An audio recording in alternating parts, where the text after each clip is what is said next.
Biz Koson tumani Po'lat shaharchasidan keldik. Biz neberamni burni qiyshiqligi bilan doktorga ko'rsatgani Qashqadaryo viloyati Qarshi shahridagi bolalar shifoxonasiga keldik. Toshkentdan katta doktorlar kelgan ekan. Ularning tavsiyasi bilan neberamni operatsiya qilishdilar. Kattakon rahmat. Yaxshi doktorlar ekan. Hamma narsa doktorxonaning o'zidan. Biron narsaga muhtoj bo'lganimiz yo'q. Ovqatlanishi ham, yotishi ham doktorlarning nazoratida. Medsestralari ham hammasi yaxshi qarashyapman. Neberam kecha operatsiya bo'lgan ahvoli ancha yaxshi.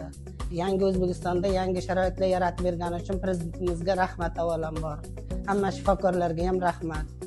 Bir ona, bir buvi sifatida shu farzandimni, neberamni mana sog'lom bo'lib, qaytishiga 17 yillik qiynalgan anasini yaxshi sharoitlar qilib berdi. Men farzandim charchab narsa qilib nafas ololmayapti. Kechadan beri nafas olishlari yaxshilandi.